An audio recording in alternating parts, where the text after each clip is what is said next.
Good morning, I'm Herm Gailey, here with a different type of episode. I've done something that I never do. I've written it out, and forgive me for looking down on occasion and occasionally reading.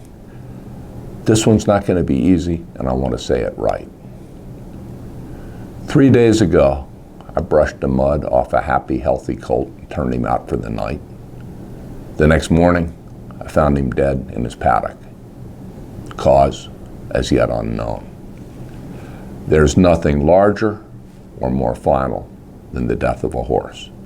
All that strength and grace and life force suddenly silent and still, leaving an emptiness so profound it could suck the heart right out of your chest. If you live a lifetime with horses, it will happen. The nature and power and fragility of horses make it inevitable. As the writer Jane Smiley said, simply, horses are tragic beasts.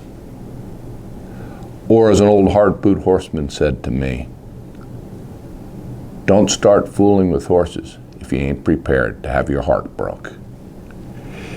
It doesn't happen that often, an awful injury or the death of one of your horses. But stay in the game long enough, and there's no avoiding it.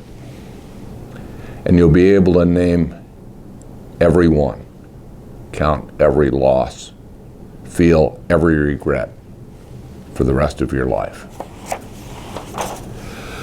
So why do we do it? Put our hearts at risk in a lifelong love affair with these tragic beasts. Some do walk away, most don't.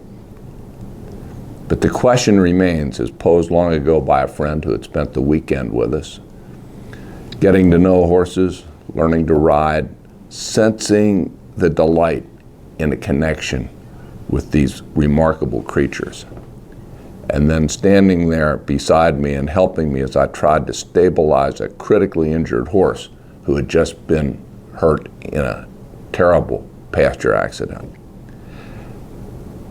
And my friend said to me as I tried to stabilize this horse, and he slipped in to shock, I understand why you love these horses. But then I see this, and I ask myself, how can it be worth it? And that's the question. It resurfaces every time something really bad happens.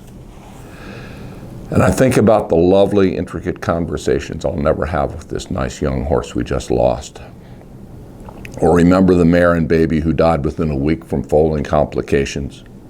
Or the day I raced home after a call from my wife about a rapid, critical colic and arrived just in time for the good old mare who had meant so much to me to raise her head one last time and nick her, the last motion and the last sound she'd ever make in this life.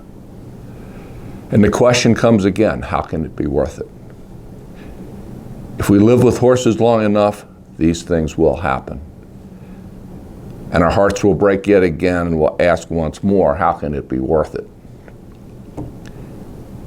And then you see your horses trotting in to feed on a cold morning, breath crackling in their nostrils, frost all around. Or you feel that moment of electric uncertainty as you put a leg over a young horse for the first time. Or top a hill in the fall with every tree alight with color.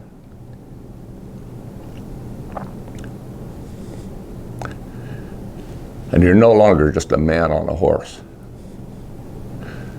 You're a king on a big bay throne.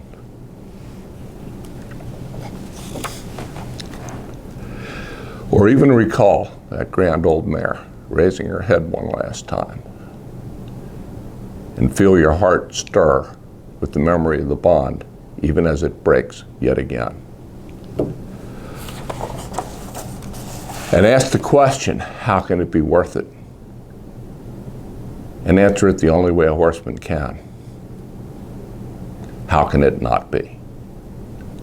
I'm Herm Gailey, and I've lived a lifetime with horses, and I wouldn't have it any other way.